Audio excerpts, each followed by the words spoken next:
بسم اللہ الرحمن الرحیم الحمد للہ رب العالمین والصلاة والسلام علی خاتم الانبیاء محمد وعلی آلہ وصحبہ وامتہ اجمعین اما بعد۔ عزیز طلباء کرام، مرزا غلام احمد قادیانی کی ذات اور اس کے کفر سے متعلقہ جو سوالات تھے ان کو شروع کیا تھا۔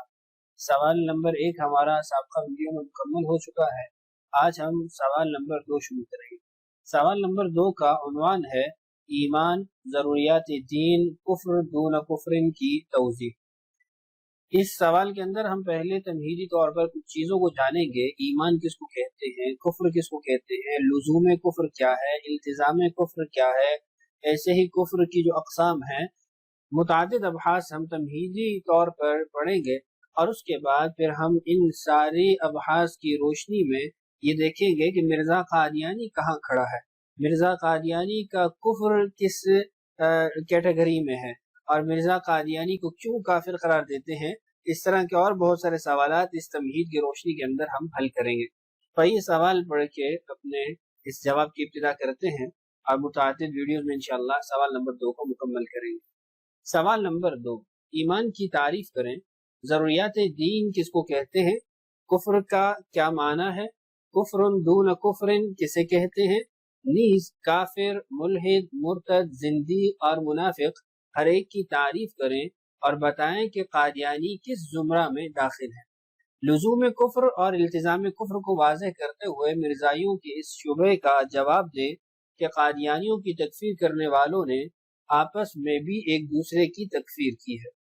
یعنی جو آخری جزئی ہے اس کا مطلب یہ ہے کہ یہ کوئی انوکھی بات نہیں ہے یا کوئی اہمیت والی بات نہیں ہے۔ قادیانی کہتے ہیں کہ تو آپس میں ایک دوسرے کو بھی کافر کہتے ہیں، ایک مسلک دوسرے مسلک کو کافر کہتا ہے، دوسرا مسلک اس مسلک پہ کفر کے فتوے لگاتا ہے۔ تو اگر قادیانیوں پہ انہوں نے کوئی فتویٰ لگا دیا تو ان کے کہنے کے مطابق یہ کوئی بڑی بات نہیں ہے، ان کی عادت ہے۔ تو ہم اس سوال کے جواب میں یہ ساری جو باتیں ہمارے سوال میں گزری ہیں ان کو جانیں گے اور پھر اس کے بعد قادیانیوں کی وجوہ تکفیر پہ آ جائیں۔ سب سے پہلی چیز یہ ہے کہ ایمان کی تعریف کیا ہے۔ لفظ ایمان امن اور امانت سے مشتق ہے۔ لغت میں ایمان ایسی خبر کی تصدیق کو کہتے ہیں جس خبر کا ہم نے مشاہدہ نہ کیا ہو اور محض مخبر کی امانت اور صداقت کے بھروسے اور اعتماد پر اس کو تسلیم کر لیا ہو۔ یہ دو باتیں ہیں، ایک تو ایسی خبر ہونی چاہیے جس کا مشاہدہ نہ کیا گیا ہو، اور دوسرا یہ کہ جو بتانے والا ہے اس کی ذات پر، اس کی امانت داری پر، اس کی صداقت پر بھروسہ کرتے ہوئے اس کو درست مان لیا جائے، تسلیم کر لیا جائے۔ اس میں آپ اس بات کا لحاظ رکھیے گا، یہ جو کہا کہ جس خبر کا ہم نے مشاہدہ نہ کیا ہو، اس کا مطلب یہ ہے کہ اگر کوئی شخص آ کے خبر دیتا ہے کہ سورج طلوع ہو چکا ہے، سورج نے روشنی پھیلا دی ہے، یہ اس طرح کی کوئی بات کرتا ہے تو ہم اس سے کہیں گے صدقت، تم سچ کہتے ہو، یا ہم کہیں گے سلمنا، ہم تسلیم کرتے ہیں۔ کوئی بھی ایسا جملہ ہم اس کو بول دیں گے جو اس کے حال کے مناسب جواب بنتا ہوگا، لیکن یہ نہیں کہہ سکتے آمنا، ہم نے آپ پہ اعتماد کرتے ہوئے اس کو مان لیا، اس لیے کہ ایمان ایسی خبر پہ قائم ہوتا ہے جس کا مشاہدہ نہ کیا ہو، جبکہ سورج کا مشاہدہ تو ہر ایک کرتا ہے اور ہر ایک کے سامنے ہے، تو اس خبر پر اعتماد کرنا، بھروسہ کرنا، یہ ایمان نہیں کہلائے گا۔ اصطلاح شریعت میں انبیاء کرام علیہم الصلوات و تسلیمات پر اعتماد اور بھروسہ کر کے احکام خداوندی کو اور غیب کی خبروں کی تصدیق کو ایمان کہتے ہیں۔ مثلا فرشتوں کو بغیر دیکھے محض نبی اور رسول کے اعتماد پر ماننے کا نام ایمان ہے، اور مرتے وقت فرشتوں کو اپنی آنکھ سے دیکھ کر ماننا یہ ایمان نہیں ہے، اس لیے کہ اس وقت مشاہدہ حاصل ہو چکا ہے۔ بغیر مشاہدہ کے نبی پر اعتماد کرتے ہوئے ان کی بات کو مان لینا یہ ایمان کہلاتا ہے، کیونکہ یہ ماننا اپنے مشاہدے پر مبنی ہے، نبی کریم صلی اللہ علیہ وسلم کے اعتماد اور بھروسے پر نہیں۔ واضح ہو کہ فقط یقینی علم کا نام ایمان نہیں ہے، واضح ہو کہ فقط یقینی علم کا نام ایمان نہیں ہے، بلکہ اپنے ارادے اور دل سے اس کو ماننا بھی ضروری ہے، جس کو تسلیم کہتے ہیں۔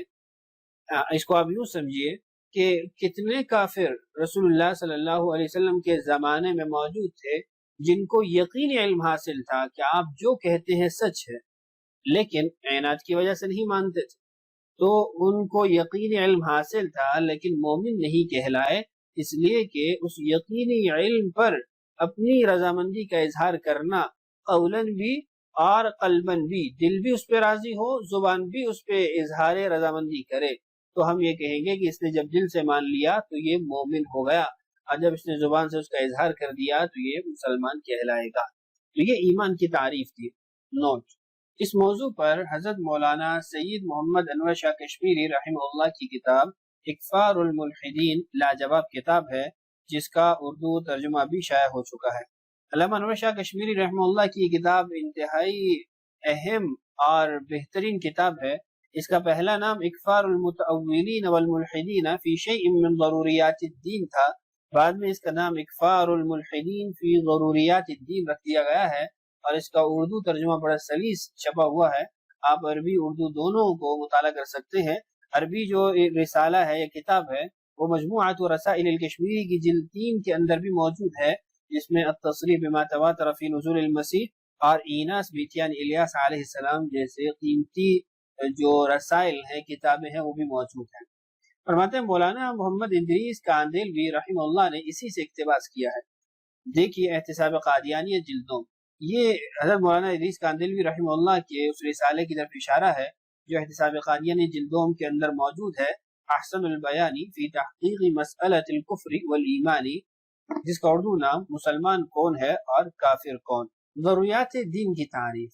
ضروریات الدین اصطلاح شریعت میں ان قطعی اور یقینی امور کو کہا جاتا ہے جو حضرت صلی اللہ علیہ وسلم سے بطریق تواتر قطعی طور پر ثابت ہوں اور حد تواتر شہرت عام کو پہنچ چکے ہوں، عام طور پر مسلمان ان امور کو جانتے ہوں۔ ایمان اور اسلام کے لیے ان امور کا تسلیم کرنا لازم اور ضروری ہے۔ تعویل وہاں معتبر ہے جہاں کوئی اشتباہ ہو اور قواعد عربیت اور قواعد شریعت میں اس کی گنجائش ہو، یعنی وہ تعویل کتاب و سنت اور اجماع امت کے خلاف نہ ہو، اور جو حکم شرعی ایسے دلیل سے ثابت ہو جو قطعی ثبوت اور قطعی الدلالہ بھی ہو، اس میں تعویل معتبر نہیں، بلکہ ایسے امور میں تعویل کرنا انکار کے ہم معنی ہے۔ اس عبارت کی تھوڑی وضاحت کر دیتا ہوں، چند جملے یہاں پر واضح کر دیتا ہوں۔ ایک بات یہ کہ ضروریات دین کس کو کہتے ہیں؟ ضروریات دین قطعیات دین کو کہتے ہیں، اور یہاں پر حضرت نے لکھا ہے کہ ایسے امور جن کو عام طور پر مسلمان جانتے ہوں۔ عام طور پر مسلمان جانتے ہوں اس کا مطلب یہ نہیں ہے کہ مسلمانوں کا ہر فرد اس کو جانتا ہو، بلکہ اس کا مطلب یہ ہے کہ مسلمانوں کے ہر طبقے کے افراد اس کو جانتے ہوں۔ اس کی وجہ یہ ہے کہ ہر فرد کا جاننا، خاص طور پہ ہمارے آج کے زمانے میں جس میں دین بیزاری ہے، کچھ لوگ دین سے بالکل سروکار نہیں رکھ رہے، تو ان کا جاننا وہ ضروریات دین کے ثبوت کے لیے ضروری نہیں ہے۔ بس ہر طبقے کے کچھ افراد کو جس چیز کا علم ہو اس کو ضروریات دین کے اندر شامل کر دیں گے۔ ضروریات دین سے متعلق کچھ باتیں آپ سن چکے ہیں، پڑھ چکے ہیں۔ آگے کفر کی تعریف اور تواتر کی جو تعریف ہے اس کے بعد مزید اس پہ بات کرتے ہیں، تو آئیے آگے تھوڑا چلتے ہیں۔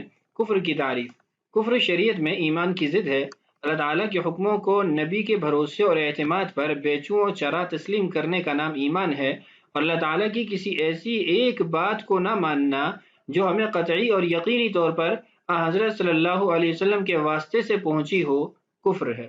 قطعی اور یقینی کی قید اس لیے لگائی کہ دین کے احکام ہم تک 2 طریق سے پہنچے ہیں، یعنی آج رسول اللہ صلی اللہ علیہ وسلم کا جو دین ہمارے پاس محفوظ ہے اس کو پہنچانے کے جو طریقے تھے وہ 2 طرح کے ہیں۔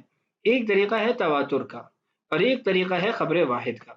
تواتر کا طریقہ کیا ہے یا تواتر کی تعریف کیا ہے؟ تو دیکھیے، تواتر اس کو کہتے ہیں جو چیز نبی اکرم صلی اللہ علیہ وسلم سے ہم تک علی الاتصال اور مسلسل اس طرح پہنچی ہو کہ ہر دور میں ایک جماعت اس کو روایت کرے۔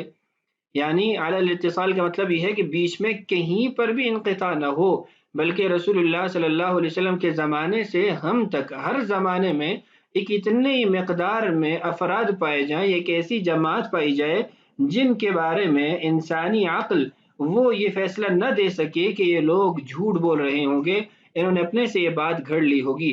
یعنی اتنے افراد ہونا ضروری ہیں کہ جن کا جھوٹ پر اکٹھا ہونا ناممکن عقلاً سمجھا جاتا ہو، تو ایک ایسی جماعت ہو۔ اور پھر یہ جماعت ہر دور میں ہو، کہیں کسی بھی موقع پر اس میں جماعت کا انقطاع نہ ہو۔ فرماتے ہیں اور عہد نبوت سے لے کر اس وقت تک نسلاً بعد نسلاً ہر زمانے کے مسلمان اس کو نقل کرتے چلے آ رہے ہوں۔ ایسی شے قطعی اور یقینی ہے جس میں احتمال خطا اور نسیان کا نہیں، ایسے قطعی اور یقینی اور متواتر امور کا انکار کفر ہے۔ یہاں پر مؤلف مدغلوہ نے جو تعریف ذکر کی ہے، اس میں جو تواتر کی دیگر اقسام ہے وہ بھی کسی درجے میں داخل ہو جاتی ہیں، چونکہ تواتر ایک تو سند کے اعتبار سے ہوتی ہے کہ اس کی سند میں اتنے راوی ہر زمانے کے اندر پائے جائیں، یعنی اتنی اسناد ہر زمانے میں پائی جائیں کہ ان لوگوں کا جھوٹ پہ جمع ہونا وہ محال ہو، ناممکن ہو۔ جیسے رسول اللہ صلی اللہ علیہ وسلم کا ارشاد ہے، من کذب علی متعمدا فلیتبوأ مقعدہ من النار، کہ لفظاً اور معناً دونوں جہت سے متواتر ہے کہ ہر زمانے میں ایک بڑی جماعت اس کو نقل کرتی آ رہی ہے۔ ایسے ہی رسول اللہ صلی اللہ علیہ وسلم کی جو ارشادات ہے ختم نبوت کے حوالے سے، آپ اس کو پہلے حصہ میں ملاحظہ کر چکے ہیں کہ 36 کے قریب روایات تو وہ ہیں کہ جو ختم نبوت کامل کے اندر مذکور ہیں، اس کے علاوہ بھی روایات موجود ہیں۔ تو ختم نبوت کی جو روایات ہیں وہ بھی معنوی طور پر تواتر کے اندر داخل ہیں۔ ایسے ہی حضرت عیسیٰ علیہ السلام کے نزول کا جو عقیدہ ہے وہ بھی تواتر سے معنوی طور پر ثابت ہے۔ یہ تو وہ تواتر ہے جو سند یا متن کے اعتبار سے ہوتا ہے۔ ایک تواتر ہوتا ہے طبقہ کے اعتبار سے، یعنی ہر عہد کے ہر زمانے کے لوگ اس پر عمل کرتے ہوئے آ رہے ہیں، اس میں آپ کو سند کی ضرورت نہیں ہوتی، راوی کی حاجت نہیں ہوتی۔ جیسے قرآن پاک ہے، دنیا کے ہر کنارے پر ہر جگہ پر پڑھا جاتا ہے۔ اب قرآن پاک کا جو تواتر ہے یہ نسل در نسل منتقل ہوا ہے، عہد در عہد جو ہے وہ منتقل ہوا ہے، تو اس لیے ہمیں اس کے اندر سند کی حاجت اور ضرورت نہیں ہے۔ ایسے ہی تواتر کی قسم ہے تواتر عملی۔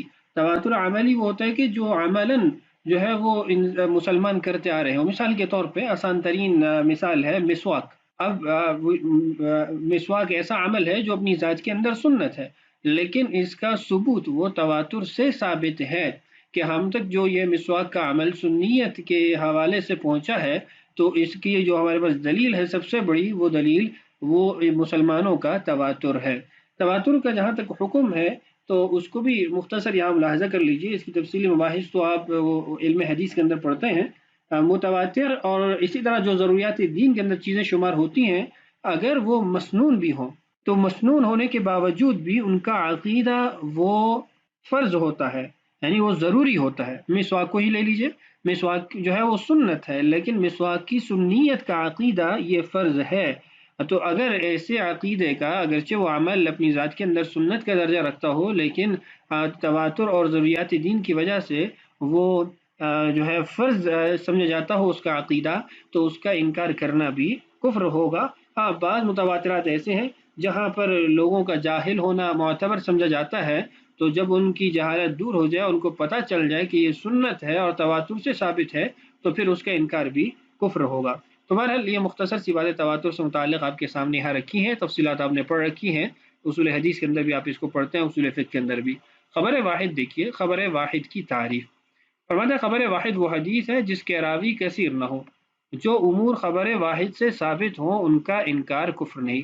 خبر واحد وہ ہوتی ہے جس کے اندر تواتر کی شروط نہ پائی جائیں، تو یہ چونکہ قطعی نہیں ہوتی تو اس لیے اس کا انکار کفر بھی نہیں ہوگا، اس کے منکر کو ہم کافر نہیں کہہ سکتے۔ تو یہ چند باتیں ہم نے آج کی ویڈیو میں پڑھ لی ہیں، انشاءاللہ آگے مزید کچھ باتیں ایمان کفر سے متعلق ہم پڑھنے والے ہیں۔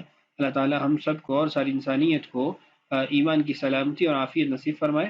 السلام علیکم ورحمۃ اللہ وبرکاتہ۔